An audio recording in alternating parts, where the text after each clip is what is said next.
Luiza Hay 21 kun ichida baxtli bo'ling. Ikkinchi qism. Ikkinchi kun. Ko'zguni yaqin do'stga aylantirish. Bugun siz oyna bilan ishlashdagi asosiy mashqlarni bajarasiz. Eski tasavvurlarni chetga surib, o'zingizga e'tibor bilan qarashga o'rganasiz. Bugun oyna bilan ishlashning ikkinchi kuni xolos. Siz endigina o'zingizni sevishga va o'zingizdan ta'jublanishga o'rganmoqdasiz. Doim shu holatda qoling. Har kuni o'zingizga va hayotga nisbatan shunday holatda qolsangiz, bu sizni ko'pdan beri ko'tarib yurgan eski gina qudratlarni, nojo'ya xabarlarni unutishingizga yordam beradi. Tez kunda siz tabassum qilishni boshlaysiz.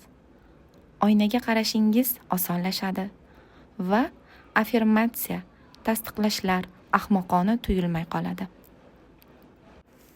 Endi men xohlaymanki, cho'ntagingizdan cho'ntak oynangizni oling yoki vannaxona oynasi oldiga turing. Shunchaki o'zingizni bo'sh qo'ying va yengil nafas oling. Oynadagi aksingizga qarang. O'z ismingizni ishlatib ayting. Ismingiz: men seni sevaman. Men chindan ham seni sevaman. Keling shu so'zlarni yana 2 marta qaytaraylik. Men seni sevaman. Men seni chindan ham sevaman. Nimani his qilyapsiz? Siz nimalarni his qilayotganingizni chindan aytishingiz mumkin. Balki ahmoqona vaziyatga tushib qolgandaydirsiz. To'g'ri. Boshlanishiga shunday ahmoqona g'aroyib holatga tushishingiz aniq. Bu holat menda ham bo'lgan. Biroq bu holat hammani boshidan o'tadi va bu to'g'ri holat. Asosiysi, qanday holatga tushib qolganingizni sezish va vaziyatning sifatini eslab qolish. Bu shunchaki boshlanishi va hisobotning ajoyib nuqtasi. Men bilaman, ko'pchilik uchun o'ziga men seni sevaman deyish juda qiyin kechadi. Men, ya'ni shuni bilamanki, buni bajarish o'z qo'lingizda. Buni qila olasiz va aytishda davom etasiz. Men siz bilan faxrlanaman. Va'da beraman, borgan sari oyna bilan ishlash osonlashib boradi. Agar o'zingizga men seni sevaman deyish erish tuyulayotgan bo'lsa, boshqacharoq qilib, men seni yaxshi ko'raman yoki men seni yaxshi ko'rishni o'rganmoqchiman deb aytishingiz mumkin. Oynaga qarab o'zingizga gapirayotganingizda, yosh bolaga gapiryapman deb tasavvur qiling. O'zingizni bog'cha bolasiday his qiling. Endi ichingizdagi yosh bolaga ismingizni qo'shib, ism: men seni sevaman. Men chindan haqiqatdan seni sevaman deb ayting. Oyna oldida qancha ko'p mashqni bajarsangiz, shuncha tez ishlash osonlashib boraveradi. To'g'ri, bu ko'p vaqt oladi. Shuning uchun mashq bilan doim shug'ullanishingizni istardim. Iloji boricha uyqudan turgandan boshlash lozim. Qayoqqa bormang, o'zingiz bilan kichik oyna ko'tarib yuring. Shunda siz bo'sh qoldingiz deguncha oynaga qaraysiz va sevgi affirmatsiyalarini qaytarasiz.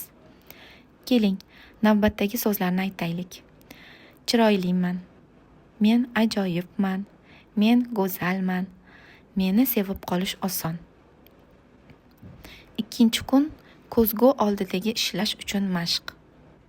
Oyna oldiga o'tiring yoki tik turing. Ko'zlaringizga qarang. Ismingizni ayting. Navbatdagi affirmatsiyalarni takrorlang. Men seni sevaman. Men chindan ham seni sevaman. Yana 2-3 marta quyidagi so'zlarni qaytaring. Men seni sevaman. Men seni chindan ham sevaman. Bu so'zlarga albatta ismingizni qo'shib, oynaga qaragan holda, ko'zlaringizga boqqan holda qaytaring. Bu affirmatsiyani ko'p marta qaytarishda davom eting. Buni siz bir kunda 100 marta qaytarishingiz mumkin. Men buni chindan ham istardim. Ha, aynan 100 marta. Bilaman, bu og'ir tuyuladi, ammo siz o'ylaganchalik emas. Bu oson. Siz boshlab ko'ring, osonlikcha amin bo'lasiz. Doim oyna oldida o'tirar ekansiz yoki o'z aksingizga ko'zingiz tushganda affirmatsiyani yana ta'kidlashni ayting. Agar siz uchun o'zingizga men seni sevaman deyish qiyin bo'layotgan bo'lsa, demak siz o'zingizni muhokama qilyapsiz. O'sha eski nojo'ya fikrlar ta'siridan chiqib keta olmayapsiz. O'zingizni noqulay ahvolga solmang. O'zingizni muhokama qilmang. O'zingizga nisbatan nojo'ya qarorlar qabul qilmang. Shunchaki o'zingizni bo'sh qo'ying-da, affirmatsiyani qaytaravering. Yodingizda bo'lsin, siz aynan hozirda siz uchun kerak bo'lgan haqiqiy affirmatsiyani qaytaryapsiz. Haqiqat shundaki, biz o'zimizni muhokama qilmasak-da, o'zimizni chindan seva olamiz. Buni yoddan chiqarmang. Men yana shuni maslahat berardimki, oyna oldida ishlash jarayonida qo'lingizda ro'molcha bo'lsin. Chunki jarayon eski, noqulay vaziyatlar haqidagi kechinmalaringizni uyg'otishi mumkin. Hatto qalbning to'riga yashiringan tug'yonlarni ham yuzaga chiqarishi mumkin. Bundan kelib chiqib aytishimiz mumkinki, biz doim o'zimizga nisbatan hurmatsizlik qilib kelganmiz. Shuning uchun ham biz o'zimizga nisbatan sevgini uyg'otishni boshlaganimizda, bu hissiyotlarimizga qarshi eski hissiyotlar junbushga kela boshlaydi. G'amga botamiz, afsuslar chekamiz, lekin bu o'tkinchi. Shuning uchun ham bu salbiy hissiyotlarni yengil qabul qiling. O'tgan narsalarni qo'yib yuboring, muhokama qilmang. Oyna bilan ishlash o'zingizga bo'lgan muhabbat bilan bog'liq va bu vaziyatdan o'zingizni boringizcha qabul qilish demakdir. Men sizga ishni azonlab boshlashni maslahat bergandim. Ba'zan bu ish uchun juda noqulay va og'ir payt bo'ladi. Chunki ertalablari o'zimizni o'zgacha his qilamiz va aksimiz ham o'xshovsiz bo'ladi. Bu faqat qanday qarashimizga bog'liq. Siz shunchaki oynaga hech qanday tanqidlarsiz boqing. Shundagina siz o'zingizdagi asl mohiyatni ko'rasiz. Kuch ichingizda. 2-kun. Yozib olish uchun mashq. Hayot juda sodda. Biz nima bersak, o'shaning o'zi bizga qaytadi. Yon daftarchangizga quyidagi savollarga javoblarni yozing. Siz nimani xohlardingiz-u hozirda uni ololmayapsiz? Ulg'ayib kelayotganingizda istagingizni olish uchun qanday qoidalar bo'lgan? Siz olmoqchi bo'lgan narsangizni ishlab topishingiz kerak bo'lganmi? Siz biror nojo'ya ish qilib qo'yganingizda biror buyumingizni olib qo'yishganmi? Siz yashashga haqliman deb o'ylaysizmi? Quvonchlimiz? Agar yo'q bo'lsa, nega? Bu savollarga javob berayotganingizda ichingizdan o'tayotgan hissiyotlaringizni belgilang va daftarchangizga yozib qo'ying. 2-kunga sizning samimiy fikringiz. Men loyiqman. Ba'zan biz o'zimiz uchun yaxshi hayot yaratishni rad etamiz. Chunki bunga loyiq emasmiz deb o'ylaymiz. Bunday deb o'ylashimizga bolalikdan saqlanib qolgan hissiyotlar sababchi. Aslida hozirgi hayotimizga o'sha eski fikr mulohazalarning, his-tuyg'ularning umuman aloqasi yo'q. Biror narsani olish uchun yaxshi bo'lishlikni aloqasi yo'q. Bizga hayotdan yaxshilik olish uchun o'zimizni istaklarimiz xalaqit beradi. Nima bo'lishidan qat'iy nazar, bunga loyiqmisiz, yo'qmi, yaxshilikni oling. 2-kunga ko'nikmangiz. Sevgi qo'rg'oni. Tasavvur qiling, siz qulay, xavfsiz joyda turibsiz. O'zingizdagi qiyinchilik, og'riq va qo'rquvni chiqarib yuboring. Oldingi eski udumlardan va ko'nikmalardan xalos bo'ling. Ular sizdan uzoqlashayotganini his qiling. Endi tasavvur qilingki, xavfsiz joyda hech qanday ruhiy dardlarsiz quloqchingizni yozganingizcha nimani xohlashni va nimani xohlamaslik istagida men holiman va qabul qiluvchiman deb turibsiz. O'zingizga sog'lom shaxs, mukammal inson sifatida qarang va xotirjamlikni his qiling. Qarang, qanchalar siz muhabbatga to'lgansiz. Shuni bilishimiz kerakki, hayotda nimaiki qilsak, tanlov asosida bo'ladi. Qilishga majbur bo'ladigan ishlar yo'q. Tanlov hamisha o'zimizda. Xavfsiz joyda turgan holda bu olamdagi boshqa insonlar bilan aloqangizni sezing. Sizga singayotgan muhabbat bir yurakdan ikkinchisiga oqib o'tsin. Siz muhabbatni ulashishni o'rgansangiz, bilingki, kun kelib u o'zingizga 3 barobar oshib qaytadi. Odamlarga shukronalik hissini yo'llang va bilingki, u sizga albatta qaytadi. Bu sayyorada biz hasad va g'azab yoki sevgi qo'rg'onida va davolovchi quvvat izmida bo'lishimiz mumkin. Men muhabbat qo'rg'onida bo'lishni istayman. Men tushunaman, biz hammamiz xavfsiz olamda o'zimizni ijobiy ko'rishni va to'kin hayotni istaymiz. Qarang, bu olam qanchalar ajoyib, muhabbat qo'rg'oniga aylanib borayapti. Ha, bu hayot chindan ham shunday. 3-kun. O'zingiz bilan bo'lgan suhbatni muhokama qiling. Bugun siz o'zingizga kelgan xabarlarni, o'tmishdagi nojo'ya fikrlarni olib tashlagan holatda qanday o'zgartirishni bilib olasiz. Shunday qilibgina siz bugungi kun bilan yashay olasiz. Mashg'ulotning 3-kuni boshlandi. Siz yangi do'stingiz oyna bilan yaqin aloqa o'rnata oldingizmi? Har kungi oyna bilan muloqotingiz sizni o'zingizni hurmat qilishga o'rgatib boradi.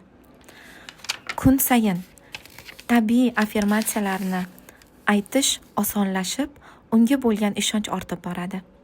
O'zini sevib yashashdagi asosiy qo'llanma bu eski nomaqbul fikr mulohazalarni unutish, o'tmishdan voz kechish va bugungi hayot bilan yashashdir. Shuning uchun men bugun sizlar bilan o'zgarishlar borasida ishlamoqchiman. O'zingiz bilan shu paytgacha suhbatlashib kelgan eski gap so'zlaringizdan voz kechishingizda yordam bermoqchiman. Biz odatda birinchi xabarlarni ota-onalarimizdan, o'qituvchimizdan va boshqa yaqin tanishlarimizdan qabul qilganmiz. Masalan, ular sizga quyidagilarni aytishgan: yosh bolaga o'xshab qichqirma, baqirma. Sen o'z xonangni ham saramjon tutmaysan. Va nimaga o'rin ko'rpangni yig'ishtirmayapsan? Shunga o'xshash dakkilar. Shuning uchun shu paytgacha siz dakki eshitmaslik uchun, qolaversa sevimli bola bo'lish uchun odamlar aytganini qilib kelgansiz. Bolaligingizda ularni aytganini qilganingiz uchungina sizni eshitishgan. Istagingizni bajo keltirishgan. Sizni qabul qilish va yaxshi ko'rish ma'lum bir talablar tufayli vujudga kelgan. Holbuki, shuni hisobga olish kerakki, o'zlarining sizga bo'lgan munosabatlari, o'zlarining sizga nisbatan qarashlari, o'zlarining baholashlaridir va sizning o'zingizga bergan bahoyingizga umuman aloqasi yo'q. Shunday eski xabarlar o'zingiz bilan suhbatlashuvga chorlaydi. Ichimizda o'zimizga nimalarni gapirishimizdan juda muhim narsa yo'q. Chunki shu so'zlar ruhiyatimiz, harakatlarimiz asosiga aylanadi. O'zimiz uchun yaratgan muhitimizdagi harakatlarimiz orttirgan ma'lum bir malakamiz orqali barpo bo'ladi. Agar biz o'zimizga yolvorsak, unda hayotimiz mazmunsizdek ko'rinadi. Lekin biz o'zimizni sevib qadrlasak, hayot bizga kulib boqadi, g'aroyib ko'rinadi va albatta istaganimizni beradi. Agar sizning hayotingiz baxtsiz bo'lsa yoki o'zingizni noqulaylikda sezsangiz, bunda ota-onangizni ayblash juda oson. Yoki siz aqlli deb hisoblab yurgan odamlardan bebaxtligingizni ko'rish siz uchun juda qulay.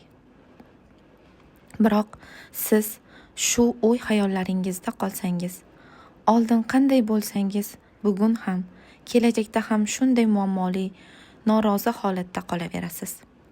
Ayblovchi so'zlar sizga ozodlikni bermaydi. Haqiqat shundaki, o'zimizni salbiy tarzda muhokama qilmasakkina o'zimizni yaxshi ko'ra olamiz. Sizni so'zingiz juda ulkan kuchga ega. Shuning uchun nima gapirayotganingizni o'zingiz diqqat bilan eshiting.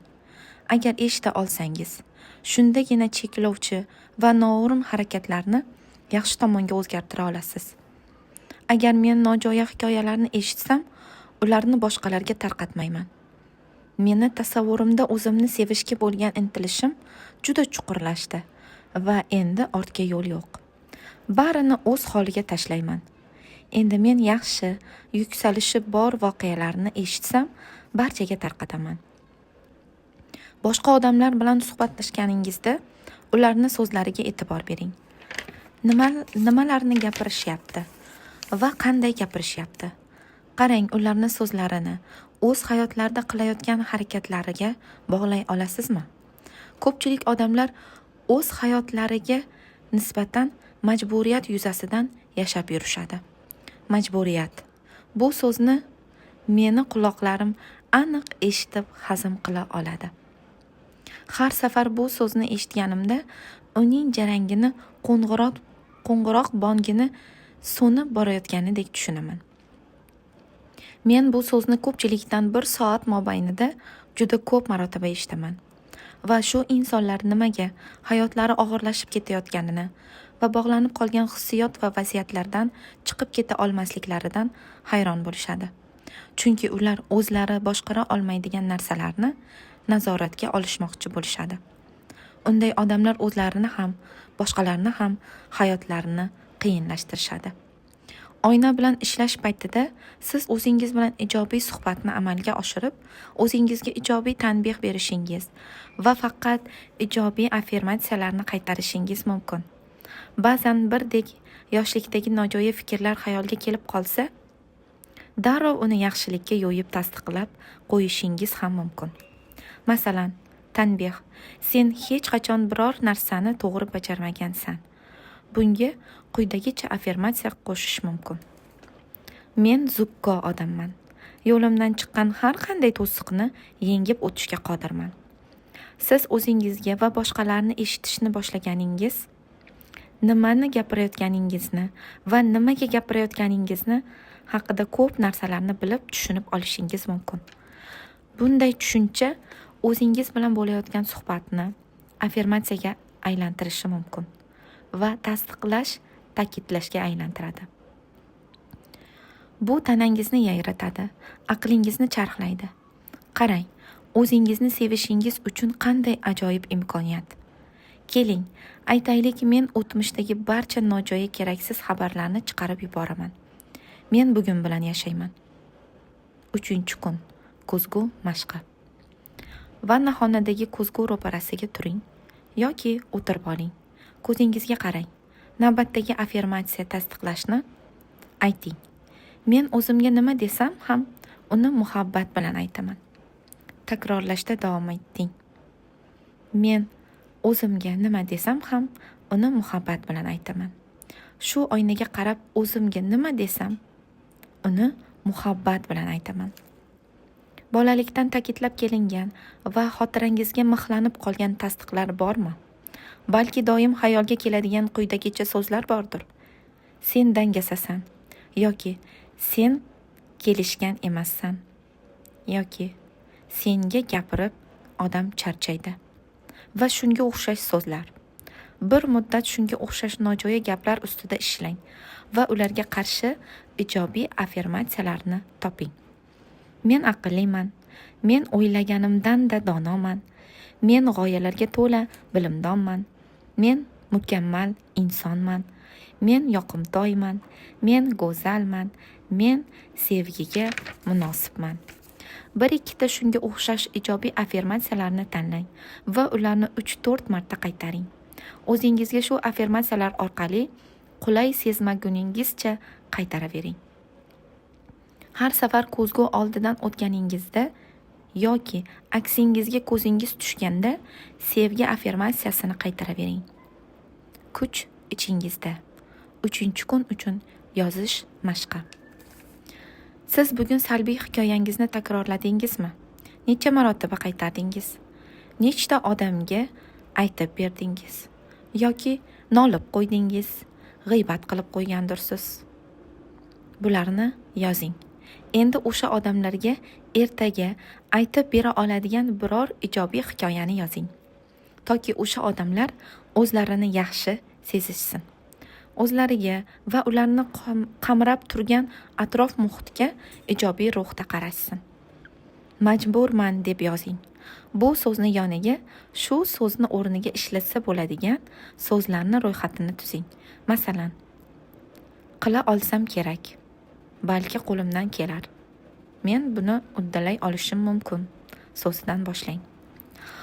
Oynaga bugun bilan bir nechta yangi ijobiy affirmatsiyalar yozuvini o'rnating. Bu bilan siz ularga har ko'zingiz tushganda qaytarib o'qib amaliyot qilasiz.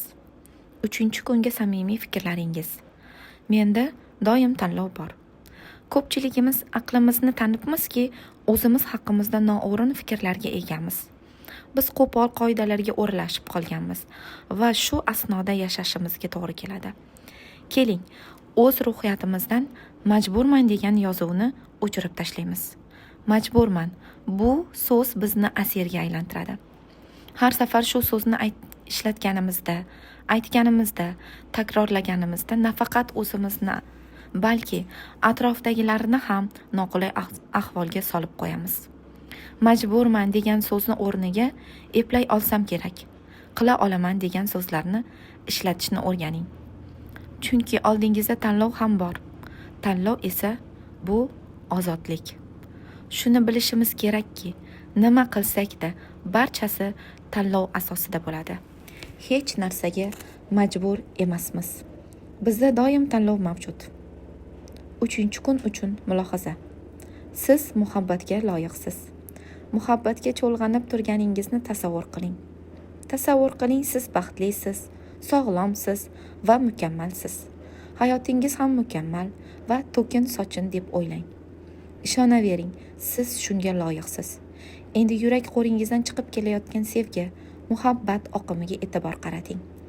Uning oqimiga izn bering, toki u jismingizni davolovchi quvvat bilan to'ldirsin. Mayli sizning muhabbatingiz xona ichra oqsin, xonadoningizni o'rab olsin. Siz ulkan muhabbat qo'rg'onida o'zingizni his qilmaguningizcha oqaversin. Muhabbat oqimi qanday oqayotganini his qilyapsizmi? U sizdan chiqib yana o'zingizga qaytyapti. Muhabbat bu olamdagi eng kuchli davolovchi quvvat manbaidir. Mayli u sizning jismingizni yuvsin, siz o'zingiz muhabbatsiz. Ishoning, bu haqiqat. 4-kun. O'tmishdan voz keching. Bugun siz voz kechishni, aybdorlik hissidan kechishni, kechirishni va oldinga harakatlanishni boshlaysiz. Kechagi kuningiz qanday o'tdi? O'tmishni, bo'lgan xafagarchiliklarni va o'zingiz bilan suhbatni ijobiy qolipga solishni o'rganayotganingizni his qilyapsizmi? Men siz bilan faxrlanaman. Chunki siz o'zingizni yaxshi ko'rasiz va kunlik darslarni bajaryapsiz. Miyangizda hozircha aylanib kelayotgan eski yozuvlarni qayta dasturlashda davom etyapsiz. Yoshligimizdan qabul qilgan xabarlarimiz, aytgan so'zlarimizning hammasi, qilgan ishlarimiz, sinovlar bizning umurtqamizdagi ma'lumotlar rastasida, ya'ni ichimizda saqlanib keladi. O'sha ichimizdagi yangi ma'lumotlarni olib kiradigan mitti jarchilarni tasavvur qilish menga juda yoqadi. Bu mitti jarchilar yozilgan ma'lumotlarni turishi kerak bo'lgan o'rniga qo'yishda juda uddaburonlar. Ko'pchiligimiz quyidagicha: men kerakli darajada yaxshi emasman. Men buni hech qachon uddalay olmayman. Men barchasini noto'g'ri qilyapman nomli fayllarni yig'ib yurganmiz. Biz bo'ynimizgacha shunday salbiy eski yozuvlarni ko'mganmiz. Bugun biz mitti jarchilarni hayron qoldiramiz. Biz oyna oldida ishlab, ichimizga aynan zarur joylarga yangi xabarlarni jo'natamiz. Men voz kechmoqchiman. Men aybni ozod qilaman. Men kechirishga tayyorman. Mitti jarchilar bu xabarlarni olishadi-da, so'rashadi. Bu nima? Buni qayoqqa olib borish kerak? Biz oldinlari buni ko'rmaganmiz. Qaniydi biz har kuni o'tmishdan voz kechishning yangi amallarini bilib, o'z hayotimizni yoqimli tusga kirita olganimizda edi. Azizlarim, siz har kunlik oyna bilan ishlashni boshladingiz. Siz har kuni xotirangizni o'tmishning salbiy qatlamidan tozalab boryapsiz. Har safar oyna ro'parasida affirmatsiya aytganingizda shunday qatlam ajralib chiqyapti. Baxtli yashashga, to'kin umr ko'rishga, to'sqinlik qilayotgan bu qatlamlar nima o'zi? O'zingizni kechirishga va o'tmishingizni kechirishga xalaqit berayotgan to'plamlar nima ekan? O'ylaymanki, buni belgilash qiyin. Chunki biz aynan nimadan voz kechishimiz kerakligini bilmaymiz. Biz hayotimizda nimalar ishlamasligini bilamiz. Nimalarga ega bo'lishni ham bilamiz. Ammo bizni nima ushlab turgani haqida ma'lumotga ega emasmiz. Sizning butun umringiz bu oynadagi aksingiz bo'lib, kimligingizni ko'rsatib turadi. Shunga o'xshab, oyna sizning boringizni, aslingizni ko'rsatganidek, malaka ham ichki e'tiqodingizni ko'rsatib ifodalaydi. Siz o'z malakangizni baholab, o'zingizning e'tiqodingizni aniqlay olasiz. Hayot yo'lingizdagi odamlarga razm solsangiz, ular ham sizning e'tiqodingiz kabi tushunchaga egalar. Sizning ishxonangizda xuddi ota-onasi bolasini ichida tanqid qilayotgandek doim tanqid qilishyaptimi? Demak, siz o'zingiz tanqidga moslashuvchansiz. Yodingizda bo'lsin. Agar hayotingiz o'zingizga noqulay sezilyaptimi, ichingizga boqing va so'rang. Ichim nima deyapti? Men shunga loyiqmanmi? Bu e'tiqodimni qanday o'zgartiraman? O'zimni va o'tmishimni qanday kechiraman? Voz kechishni o'rganishni va oldinga intilishni qanday uddalayman? Keling, aytamiz.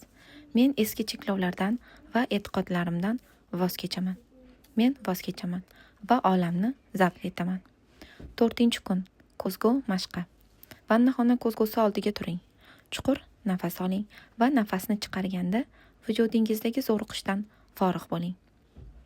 Peshonangizga qarang va tasavvur qiling. Eski e'tiqod va salbiy fikrlar to'ldirilgan disk boshingizda aylanyapti. Tugmachani bosing. Diskni sug'urib oling.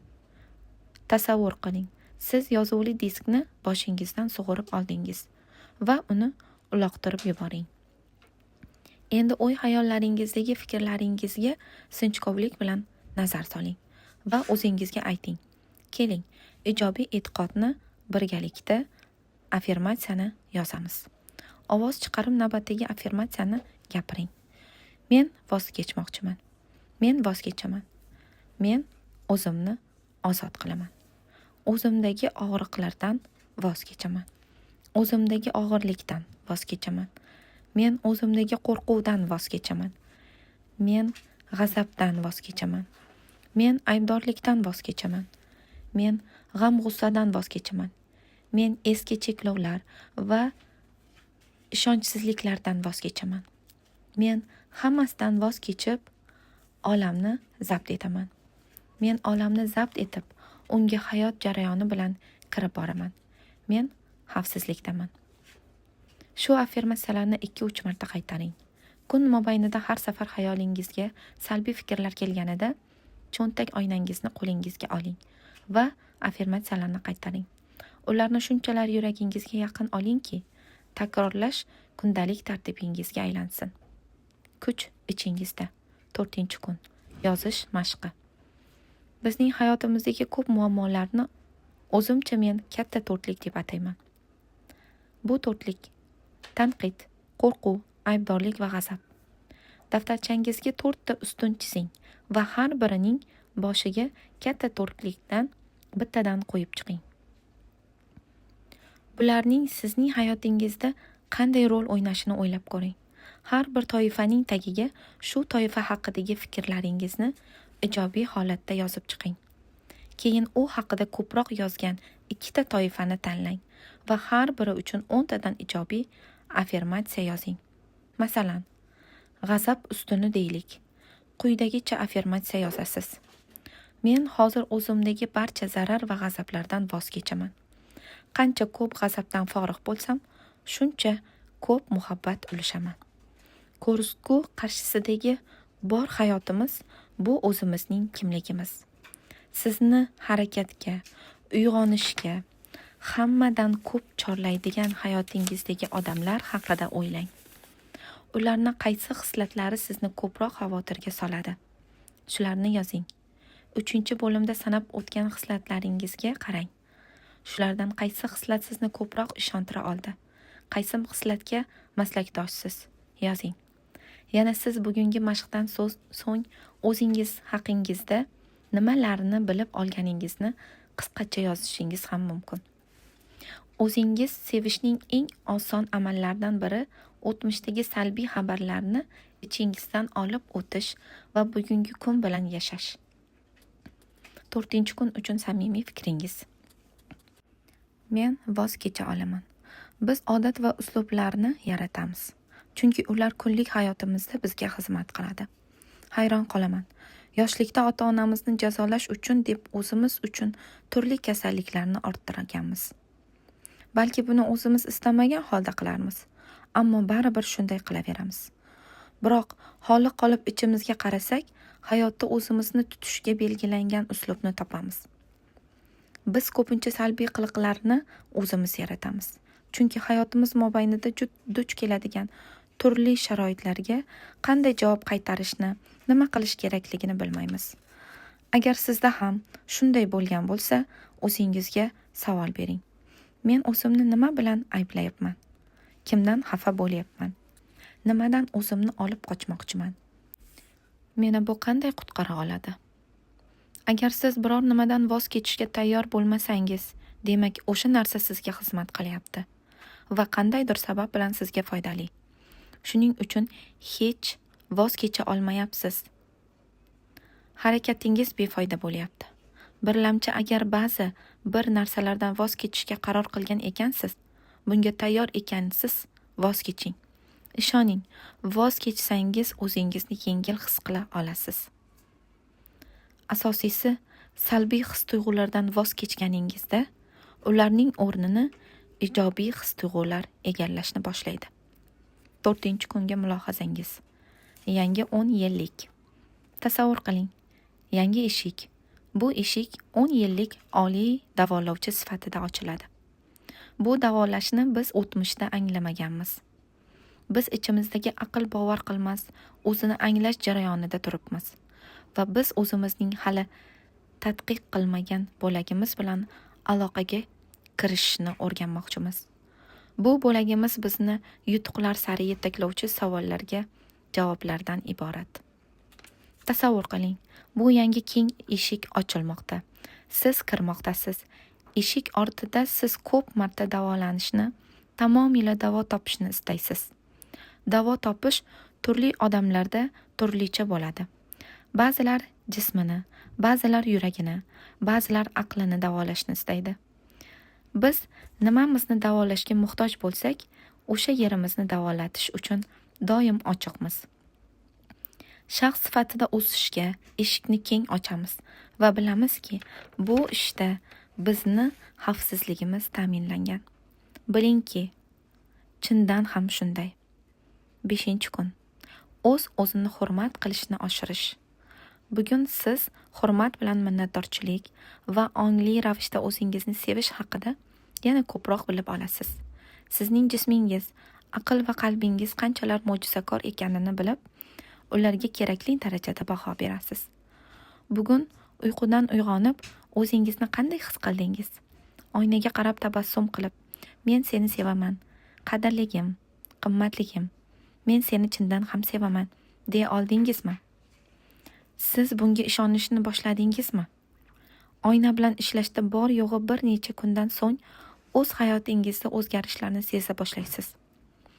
Bugun siz oynada chiroyli yuzingizni ko'rib, oldingidanda ko'proq tabassum qilishingiz, o'zingizni yaxshi his qilishingiz mumkin.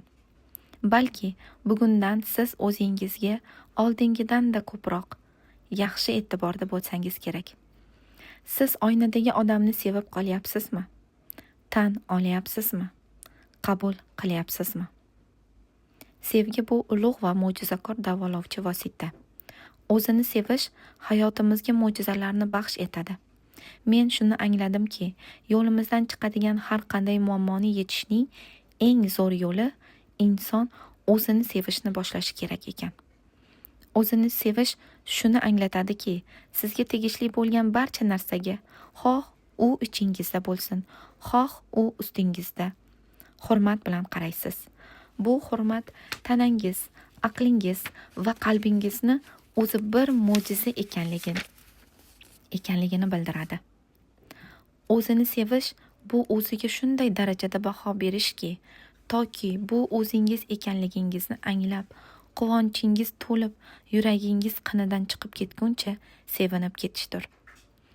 O'zingiz o'zingizdan qoniqmas ekansiz, o'zingizdagi menni anglamas ekansiz, o'zingizni chin dildan seva olmaysiz. Siz doim o'zingizni koyib, tanqid qilaverasizmi?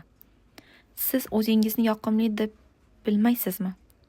Siz doim betartib, besaranjom hayot kechirasizmi? Sizga ilhaq do'stlarni o'zingizga jalb qila olasizmi? Siz tanangizga yomon munosabatda bo'lib, noto'g'ri ovqat berib, noma'lum fikrlar bilan to'ldirib, doim qiynaysizmi? Shu savollarga javob berib ko'ring. Siz o'zingizga hurmatsizligingizni bila turib inkor qilaversangiz, demak siz o'zingizni sevmaysiz. Men o'zim bilan birga ishlagan bir ayolni eslayman. U ko'ziga linzalar taqardi. U oyna bilan ishlashni tugatganda, bolalikda unga yopishib olgan qo'rquvlardan voz kechdi. Bir necha kundan keyin esa u arz bilan yonimga keldi. Aytishicha, ko'zlariga taqib yurgan linzalar noqulay bo'lib qolib, taqib yurolmayapti.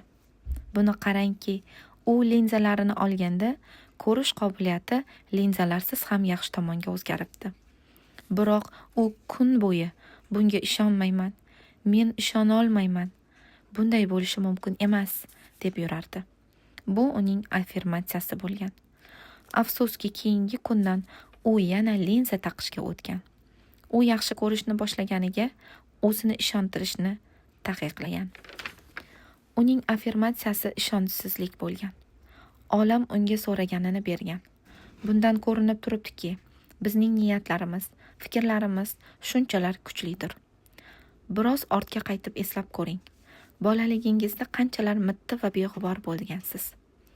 Ajoyib bo'lish uchun kichkintoylar biror narsa qilishi shart emas. Chunki ular shunday ham ajoyib va g'aroyib yoqimtoylardir. Ular buni bilishganlarida harakat qilishadi. Ular olamning markazi ekanliklarini bilishadi. Ular o'zlariga kerakli biror narsani so'rashdan qo'rqishmaydi. Ular his-hayajonlarini ochiq-oshkora namoyon qilishadi. Bilasiz, agar kichkintoyni jahli chiqsa, yarim mahalla bilishi mumkin. Yana shuni ham bilasizki, bolalar baxtliligidan kulsalar, butun xonani yoritib yuborishadi. Chunki ularning qalbi muhabbatga to'la bo'ladi. Kichkintoylar muhabbat taftidan mahrum bo'lgan kunlari nobud bo'lishadi. Biz ulg'aygach muhabbatsiz, sevgisiz yashashni o'rganishni boshlaymiz. Lekin bolalar bunga qarshilar. Kichkintoy tanasining har bir parchasi sevilishi kerak. Siz ham qachonlardir unga o'xshagan bo'lgansiz. Siz ham qachonlardir bola bo'lgansiz. Biz barchamiz qachonlardir bola bo'lib yashaganmiz. Qo'rqishni boshlab kattalarning so'zlariga kirishni boshlaganimizdan so'ng o'zimizdagi ajoyiblikni, g'aroyiblikni rad qilishni boshlaganmiz.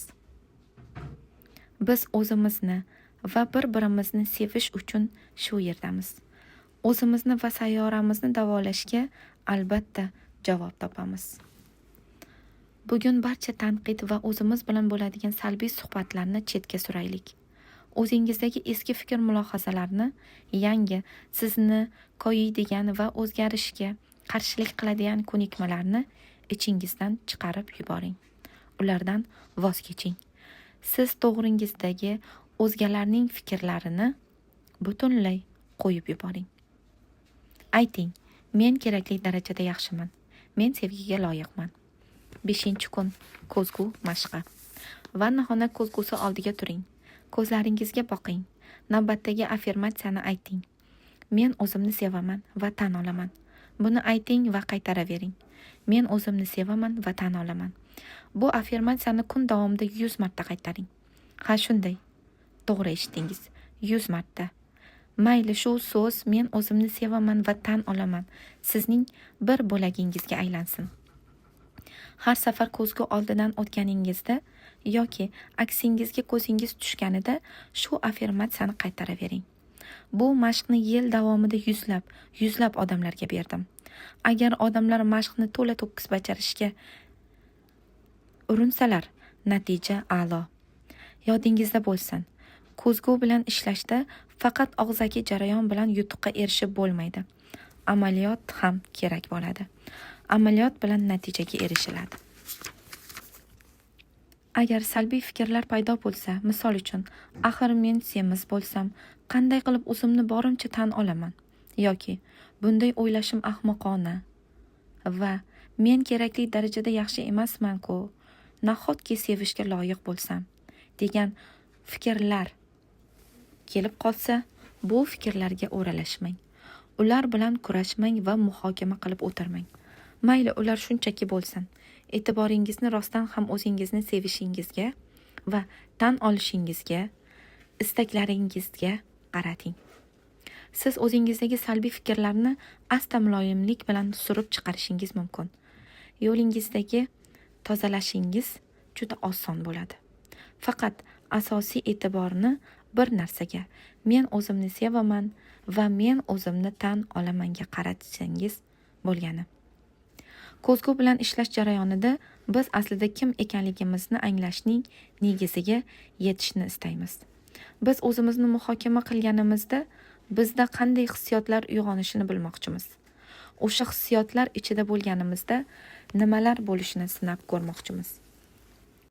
Kuch ichingizda. 5-kun uchun yozish mashqi. O'zingizda o'zingizga nisbatan bo'lgan nafratlardan yoki salbiy baholardan bir nechtasini yozing. Masalan, tanangizni tanqid qilasizmi yoki o'zingiz bilan o'zingiz jerkib gaplashasizmi? O'zgalarning sizga nisbatan salbiy qarashlarini yozing.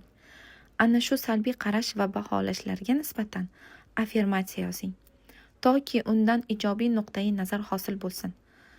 Masalan, onam meni semiz deb o'ylaydi. Buni o'zgartirib, men shundayligimcha chiroyli va go'zalman. Siz o'zingizni nima uchun sevishingiz haqidagi ro'yxatni tuzib chiqing. Yana bir ro'yxat tuzing. Unga odamlar nima uchun siz bilan vaqt o'tkazishni yaxshi ko'rishlarini yozing. Bu sevgi ro'yxatini doim ko'zingiz tushadigan joyga osib qo'ying. 5-kun. 5-kun uchun samimiy fikringiz. Men o'zimdek bo'lishni sevaman. O'zingiz istagan hayot bilan yashashingizni, siz bilan hech kimni ishi bo'lmasligini, hech qanday majburiyat, tanqidlar eshitmasdan yashashingizni tasavvur qila olasizmi? Axir zarurat va majburiyatlarsiz yashash bu juda qulay va yaxshi-ku, to'g'rimi?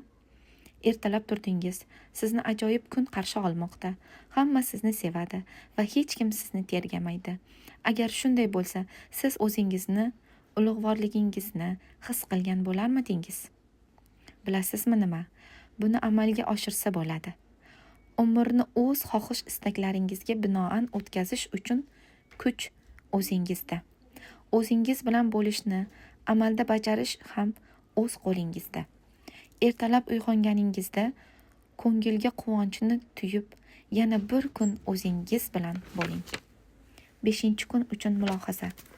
O'zini hurmat qilish uchun affirmatsiyalar, tasdiqlashlar. Har qanday vaziyatda men xotirjamman. Men o'zimga yaxshi munosabatda bo'laman. Men o'zimni sevishga loyiqman. Men o'z oyoqlarimda turibman. Men o'z kuchimga ishonaman va ishlataman. Men oson va ravon gapiraman. Meni shu yerda va shu onda sevishadi va borimcha qabul qilishadi. O'zimni yuqori baholayman, chunki o'zimni hurmat qilaman. Kun sayin hayotim g'aroyiblashib borayapti. Har soatda nimadir kelishini orziqib kutayapman. Menga juda ham oz emas, juda ham ko'p emas. va buni kimgadir isbotlashim keragi yo'q.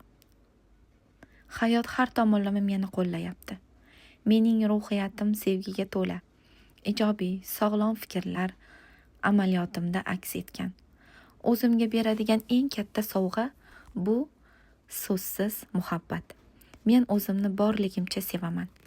Men o'zimni yaxshi ko'rish uchun yana ajoyib bo'lishni kutmayman. Ikkinchi qism tugadi. Kanalga obuna bo'ling, videoga like bosishni unutmang. Davomi bor.